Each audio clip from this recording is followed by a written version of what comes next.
Gracias, padre. Es muy bien. Gracias. Me da mucho gusto estar nuevamente con el gentil auditorio y recordándoles que no estamos solamente en radio, sino también en Facebook, en Unidos por Cristo y María Oficial, y también más tarde en YouTube, en las mismas iniciales, UPCM. En Facebook pueden poner también sus preguntas, comentarios, chismes, aclaraciones, cuentos, anécdotas, lo que les dé su regalada gana, que para eso este es su programa. Y en la cabina me imagino que Mari Portillo, que siempre es tan amable, va a estar haciéndonos el favor de tomar sus llamadas. ¿A qué número, mi querida Juanita? Sí, claro que nos pueden llamar al área 209-225-2317 y pues aquí Otra estamos. vez, pero más despacito para que puedan apuntarlo. Muy bien. 209-225-2317. Muy bien, pues muchísimas gracias. Hoy estamos celebrando a San Alfredo de Ribel. San Alfredo de Ribel, que nació en la frontera con Inglaterra y Escocia, y que nació en el año 1110. Él a los 14 años sirvió en la corte del rey de Escocia durante 10 años, en el cual aprendió muchísimas cosas, formó su educación, sus modales, y 10 años después, ya cuando tenía 24 años, entró al monasterio de Cister, es decir, se hizo cistercense, y en ese tiempo él escribió bastante, pero su reflexión era sobre la sonrisa, la alegría, la felicidad en servir a los demás. Unos escritos hermosos que durante muchos años se leían en los noviciados.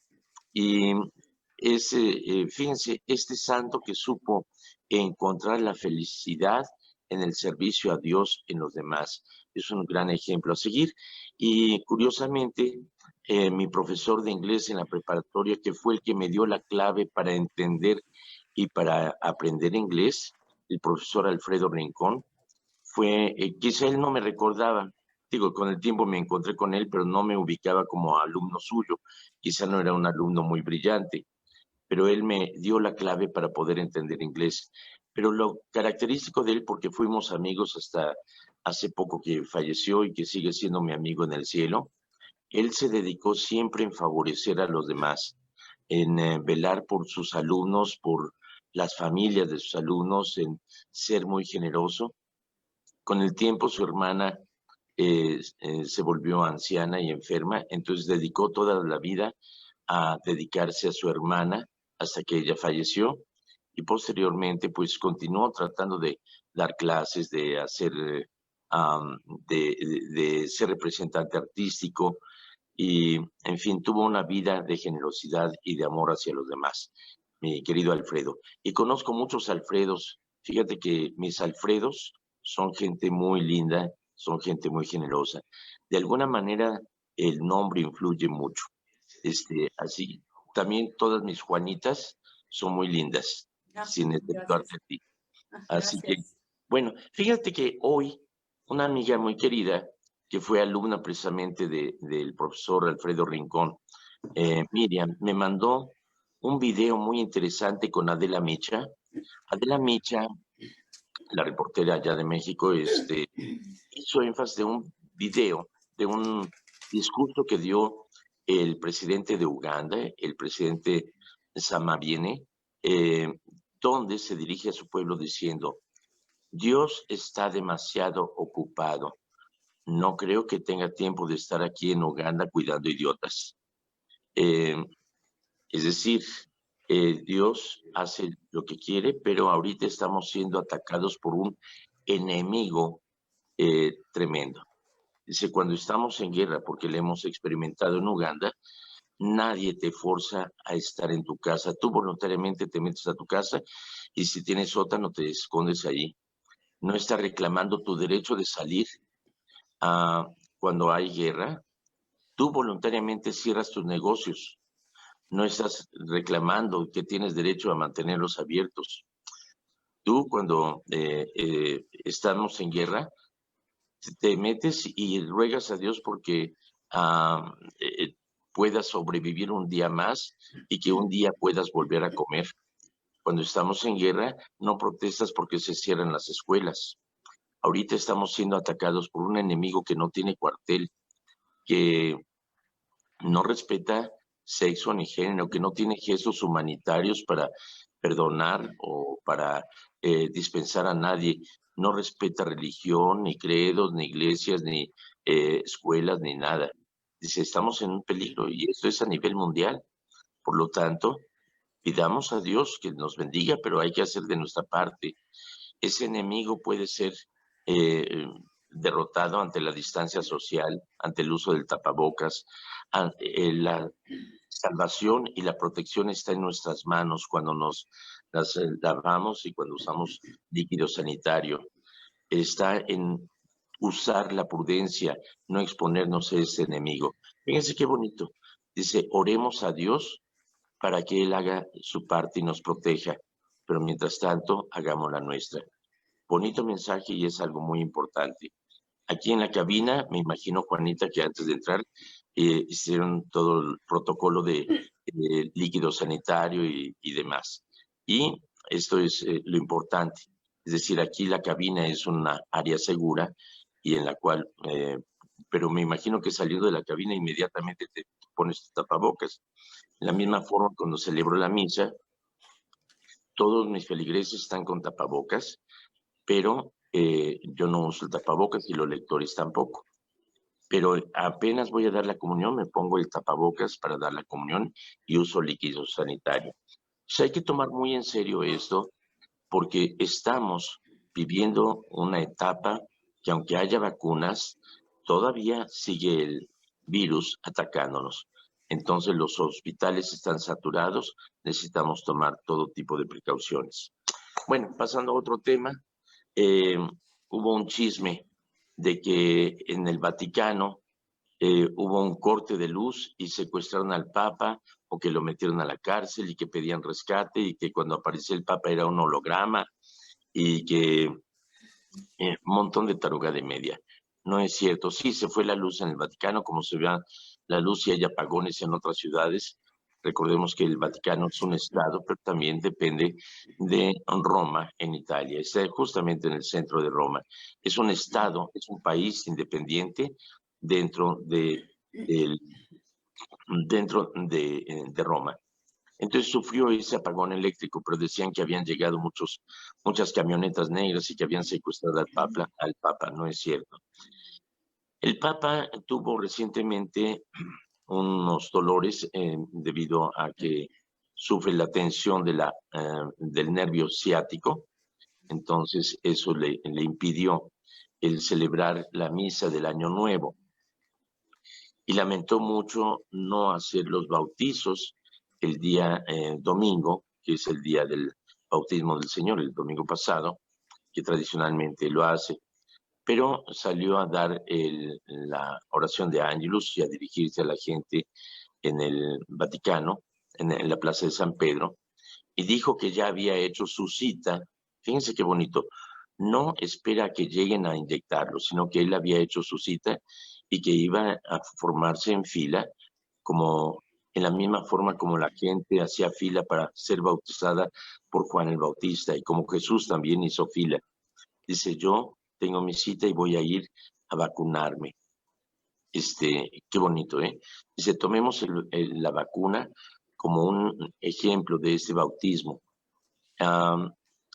Critico a aquellos que por huir de la pandemia se van de vacaciones, critico a aquellos que toman una actitud negativa ante eso y a aquellos que no toman precauciones. Es muy importante el tomar precauciones.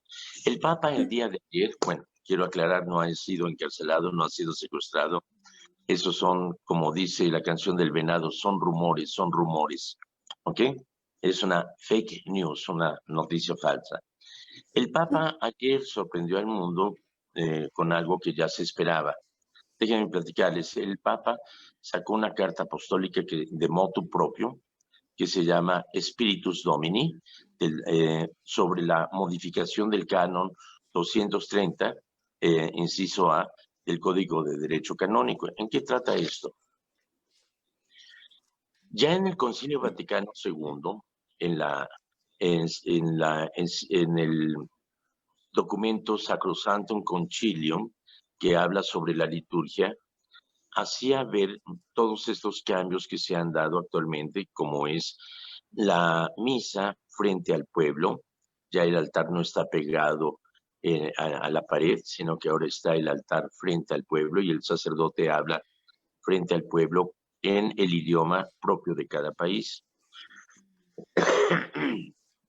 Él habla acerca de la participación de los laicos dentro de la celebración de la misa y habla de los ministros extraordinarios para dar la comunión y la forma de ordenación sacerdotal también cambió de las órdenes menores y órdenes mayores, que antes era lector y hostiario, después acólito y exorcista, y después subdiácono, diácono y presbítero. Cambió a ministerios laicales, que es el acolitado y el lectorado, y las órdenes mayores, que es diaconado, presbiterado y el episcopado, que no todos somos candidatos a ello.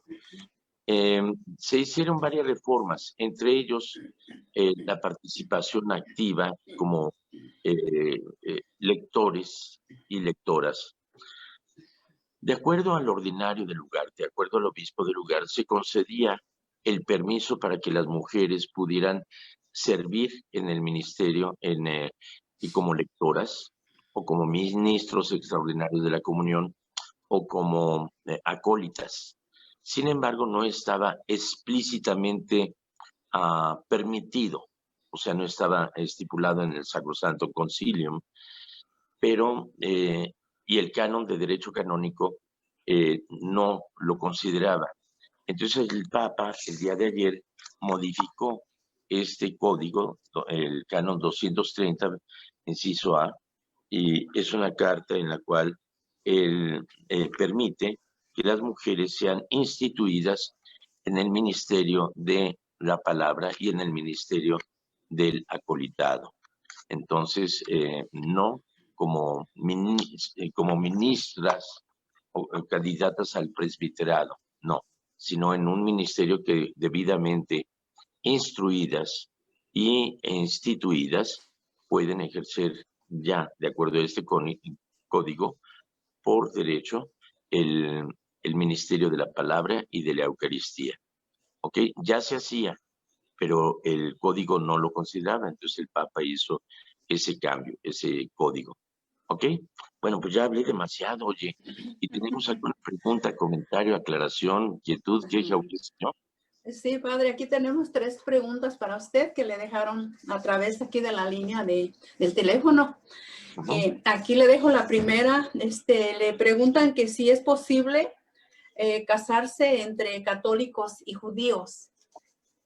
Sí, sí, o sea, existe el matrimonio entre una parte católica y una no católica, se llama matrimonio mixto, no hay ningún problema. Se pide de que se garantice que los hijos van a ser educados en la fe católica y que van a ser bautizados en la fe católica. Si el contrayente no católico está de acuerdo, no hay ningún problema. Se pide una dispensa que no se niega en absoluto, se hace un proceso, pero la boda, lo más conveniente es que no sea con la Santa Misa, sino básicamente el rito del sacramento del matrimonio sin dar la comunión. O sea, se hace solamente el sacramento del matrimonio, pero sí es posible. De hecho, a mí me ha tocado hacer varios matrimonios de estos. Les platicaba una anécdota hace poco acerca de la capa pluvial, cuando me tocó celebrar una boda en Santo Domingo de Guzmán y que me equivoqué de iglesia y que fui a San Agustín Polanco. Entonces que sí se puede, sí se permite. Ok. Bueno, la siguiente pregunta es, ¿qué es el sigilio sacramental? Muy bien. Sigilio significa guardar silencio. Y es la misma forma que los abogados deben de guardar sigilio ante lo que escuchan de parte de su cliente, a menos de que su cliente les dé permiso de hablarlo, pero no pueden hablarlo indiscretamente. En la misma forma que los doctores deben de guardar sigilio, los paramédicos no pueden andar diciendo, uy, es que ahorita que atendí a este paciente traía calzoncitos color de rosa o cosas por el estilo. No, lo que ves debes de guardar sigilio, no debes de ser indiscreto. Lo que ves en la casa o demás, por ética, no deben de divulgarlo. Un psicólogo, a menos de que sea contratado por una compañía para ver los resultados de sus empleados, corresponde dar una evaluación final de los empleados al que lo contrató, pero no puede divulgar intimidades de sus pacientes. Eso es el sigilio profesional y esto es parte de la ética, es decir, el código de comportamiento profesional de toda persona que debe guardar una ética civil, una ética profesional. Ahora, en el caso del sacerdocio, tenemos la obligación de guardar sigilio, es decir, en el caso de que yo revelara lo que escuché en confesión, eso inmediatamente quedo suspendido como sacerdote, pero además quedo excomulgado y es un pecado mortal que me conduce al infierno. Así que antes que revelar el secreto de confesión, prefiero ser torturado o que me maten antes que revelarlo. Y de hecho ha habido muchos sacerdotes que han muerto mártires por no revelar el secreto de confesión. Entre ellos San Ramón Nonato, que lo amenazaron para que divulgara los pecados de la reina y él prefirió morir antes que divulgar los pecados que había oído en confesión. En la misma forma, en tiempos de la Revolución Mexicana como en la Revolución Cristera, a los sacerdotes se les forzaba, cuando confesaban a los presos, los obligaban a que dijeran los pecados que habían confesado los que estaban presos para revelar ubicación del enemigo y demás. Ellos prefirieron morir antes que revelar el secreto de confesión. Ese es el sigilio. Hay sacerdotes que han sido llevados a corte como testigos de algún crimen y han preferido ser encarcelados antes que revelar lo que escucharon en confesión. Así que con toda tranquilidad y ciertamente ese sigilio de confesión yo le tenía pánico cuando era seminarista. Dije, ¿y si en una indiscreción se me sale o algo? Y le pedí a Dios que me concediera una gracia y me lo ha concedido. Le pedí que me concediera la gracia de olvidarme inmediatamente de los pecados que escuchaba para no relacionar el pecado con el pecador. Entonces, Dios me lo concedió, de tal manera que cuando alguien se acerca a confesarse y dice, Padre, pues son los mismos pecados de la otra vez, digo, pues no me acuerdo que me dijiste la otra vez. Y otra cosa es que me ayuda el Alzheimer, que hay 3 signos de que te estás haciendo viejo. Primero, es la falta de memoria, se te olvidan las cosas. ¿De qué estábamos hablando? Bueno, así que tranquilo, Sí, no hay problema. Muy bien, ¿qué otra pregunta hay, querida? Sí, aquí le preguntan a un mensaje de aquí de Facebook, que es Teresa Barrera, le manda saludos, pero también le pregunta que si puede compartir la clave para aprender inglés. El profesor nos hablaba completamente en inglés. Entonces nos forzaba a que tuviéramos alguna idea de lo que estaba diciendo. Hacía una lectura, me acuerdo que hizo la lectura de Houdini, de cómo Houdini hizo un acto de escapismo entrando en un lago congelado dentro de una caja fuerte, amarrado, y que tuvo que quitarse los zapatos y demás. Entonces nos decía, ¿qué entendieron? La mayoría no entendimos nada. Yo dije, pues zapatos. Bueno, zapatos. ¿Qué te imaginas que fue la plática? Yo, pues me imagino que se tuvo que quitar los zapatos para entrar al agua. Entonces entendiste otra palabra, water. Sí. ¿Qué más? Oí hielo. Ah, bueno, entonces agua congelada. Entonces, no se trataba de traducir palabra por palabra, sino de las palabras que oía, hacer el contexto general. No se trata de traducir palabra por palabra, sino en una conversación, escuchar y dar el contexto. Ahora, esto es para iniciarse en la captación del idioma inglés. No se trata de inventar historias que no tienen nada que ver con lo que se está narrando, pero eso fue la clave. Obviamente supone el estudio, el aprender el vocabulario, el usar el vocabulario, el acostumbrarse al oído de una conversación, pero no se trata de traducir palabra por palabra. Entonces eso fue la clave que nos dio el profesor Rincón. A él le entendí eso, entonces eso me ayudó mucho. Bueno, pues gracias. Yo creo que ahí ¿Tú cómo le hiciste para aprender inglés? ¿Cómo le hiciste para aprender inglés, Juanita? Yendo en los tiempos libres de trabajo y de casa y todo, de los quehaceres. Y pues poquito, esas son las formas de... Bueno, pero el inglés es muy fácil. ¿Cómo se dice ojos en inglés? ¿Me va a poner a prueba? No, para okay. dar... Ice, ¿verdad? Y ice es hielo. Hielo es amarillo. Y así síguele. Así de fácil es. Así de fácil, sí. Uno con otro, ¿verdad? Bueno, muy padre, bien. Aquí le tengo otra pregunta. Ahorita es la última, solamente que nos lleguen más. Aquí se las hago saber. Esta persona le pregunta que si qué diferencia hay entre que es monseñor o señor cura o presbítero. Bueno, a ver, mira. Como mencionaba, el orden sacerdotal es en 3 grados.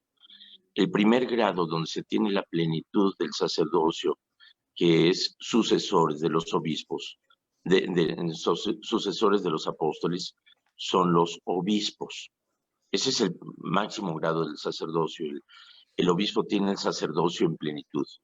Puede ordenar nuevos sacerdotes, puede confirmar y tiene el sacerdocio en plenitud.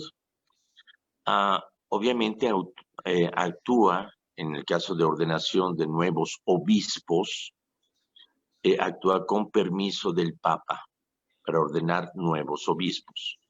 No puede ordenar obispos nuevos por su propia cuenta, pero el obispo es el que ordena nuevos presbíteros. El presbítero, segundo grado del sacerdocio, es el más anciano de la comunidad. Los obispos en los primeros años del cristianismo elegían a los más ancianos, primero porque más sabe el diablo por viejo que por diablo. Es decir, los golpes quitan lo tarugo y son los años los que nos dan la experiencia, la prudencia, la universidad de la vida que nos enseña a golpe duro y a trancazo limpio, experiencias que no se tienen en la juventud. Como decimos, si cuando era joven no hubiera tenido la madurez que hoy tengo, no hubiera cometido tantos errores, pero más bien es gracias a los errores que cometí que me dio la madurez que tengo hoy. Entonces, por eso elegí a los más ancianos de la comunidad para conferirles el orden sacerdotal, no en su plenitud, es decir, un presbítero no puede ordenar a otros sacerdotes, no puede hacer la ordenación sacerdotal, eso es el obispo. No puede confirmar a menos de que sea delegado por el obispo. El tercer grado del sacerdocio es el diaconado. El diácono que trae la estola cruzada, porque originalmente era una toalla que usaban los que servían en las mesas, limpiaban o cargaban las tinajas de vino con la toalla. Entonces indica servicio. Surge cuando existe una queja de parte de las viudas de origen helénico que no eran tan bien tratadas como las judías. Y esta queja llegó a los apóstoles y ellos dijeron, no vamos a descuidar nuestro ministerio de la palabra para atender a las viudas y a los huérfanos y al servicio de las mesas. Por eso escogen a 7 jóvenes de reprochable conducta, a quienes les conferiremos ese servicio.